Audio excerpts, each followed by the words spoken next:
Good morning, students. So, how are you, children? I hope all of you will be okay. So, we start class of today. Okay. So, firstly, I will start from this thought. Why this thought is necessary for today? Because only few students are participate in the group for solving numericals and asking doubts. So I think that you all students need to be motivation or encouragement. So I start this class. Okay, so each time we face our fear we gain strength. Okay, each time we face our fear, okay, we gain strength, courage and confidence in the doing. आप जब भी कोई काम करते हो, करने से पहले हम अपने डर को फेस करना पड़ता है हमको। हर एक समय, हर एक काम में हम सबसे पहले किससे लड़ते हैं? अपने डर से। हमारा सबसे बड़ा डर हमारा डर है। हमारा सबसे बड़ा दुश्मन कौन है? हमारा डर।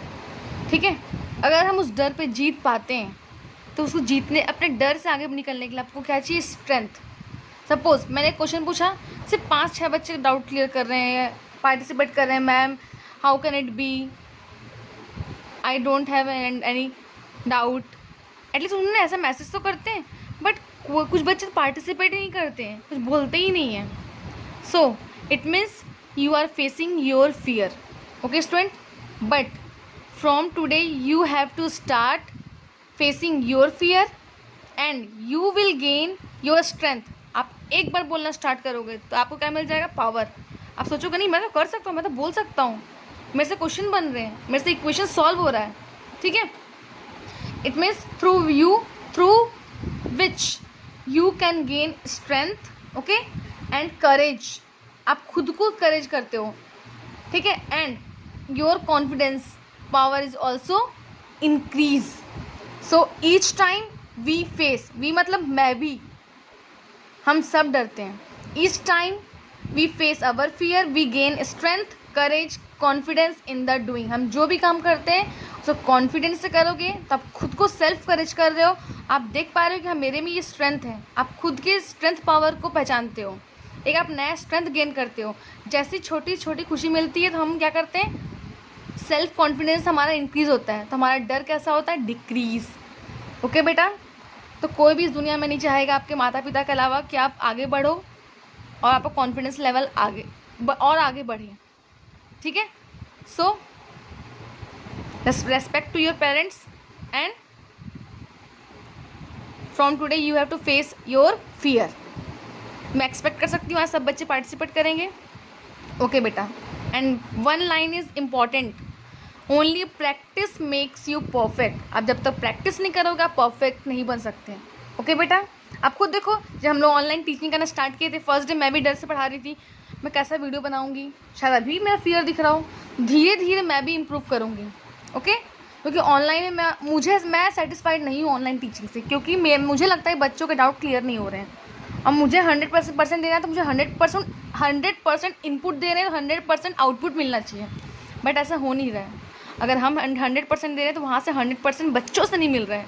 वो सिर्फ 160 बच्चे मेरे ग्रुप में 9th ABCD में सिर्फ 10 से 12 बच्चे एक्टिव रहते हैं, तो मैं सेटिस्फाइड नहीं हूँ। ओके बच्चों, देखो एक और चीज़, मैं आप लोगों को नहीं जानती हूँ ना आपको देखी हूँ, क्योंकि आप लोग 9th के बच्चे हो, मैं 8th में नहीं पढ़ाती थी, तो मैं आपको कैसे जान सकती हूँ आपको? मैं जानना चाहती हूँ। I don't know how is your looking, how is your nature, how is your mind, but I can know through your message, audio. Okay, when you solve numerical questions and when you ask some HOTS question, HOTS means high order thinking questions, then I can realize and I will feel this बच्चा is so good. Okay, so you have to show your personality through message, audio, video. Okay, मैं आप लोग question पूछोगे, doubt clear करोगे, बच्चा हमेशा active रहेगा तो बोलूँगी ये बच्चा है कौन, I want to know his or her name. Okay, so you have to be prepared for classes. Okay, and now we start from the content of today. Okay beta, so first content, and this is the last topic of this motion chapter. Okay beta, this is the last but not the least, because generally I will take a revision during classes. Okay, जब भी school reopen होगा मैं फिर से revision लूँगी, क्योंकि मैं satisfied नहीं हूँ, क्योंकि न्यूमेरिकल क्वेश्चंस कुछ बच्चे बस डाउट क्लियर कर रहे हैं, इक्वेशन ऑफ मोशन समझ में नहीं आया तब क्लियर बोलोगे मुझे समझ में नहीं आया, again I will solve and I will explain. और ग्राफ को आपको अच्छे से समझना है, and only one graph will follow in all 3 equations. Okay, so I will start from the content of today, and first content is uniform circular motion. Okay, uniform circular motion.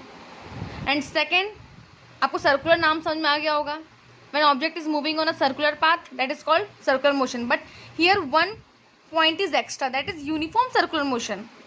Okay, I will explain. And second topic is centripetal force. Okay beta, second topic is centripetal force.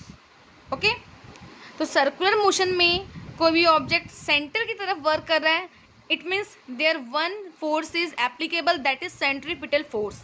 Okay, and expression for centripetal force. Centripetal force मुझे पता है, बच्चा बोल रहा है, लेकिन इसके लिए एक्सप्रेशन क्या होंगे.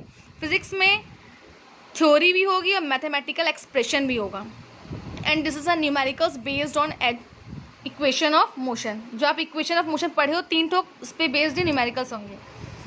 एक और चीज़ बताना चाहूँगी बच्चों, में फिज़िक्स में जो होता है थ्योरी के साथ साथ आपको उसके मैथमेटिकल एक्सप्रेशन पढ़ने पड़ते हैं.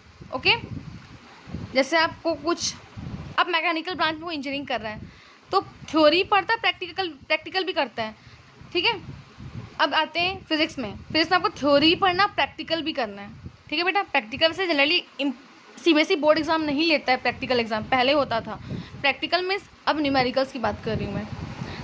फिज़िक्स में थ्योरी तो आएगा ही आएगा स्टेटमेंट के फॉर्म में, बट प्रैक्टिकल फॉर्म में आपको मैथ्स को यूज़ करना as a tool. Mathematical portion will use in the physics as a tool. आप नट बोल्ट खोलने के लिए टूल्स यूज़ करते हो, वैसे फिज़िक्स में बड़े बड़े एक्सप्रेशन को छोटे छोटे एक्सप्रेशन में, न्यूमेरिकल सॉल्व करने में आपको किसकी हेल्प चाहिए, मैथ्स की. It means maths is use as a tool in the physics. Okay, it is the concept of physics. Okay dear students, firstly you have to follow theory, then after you will use expression. Okay, this is the most important topic, uniform circular motion. This is the last but not the least. Okay, then after centripetal force, then after expression for centripetal force, and last we will solve numericals based on the equation of motion. Okay, and you have to solve many numericals in the homework.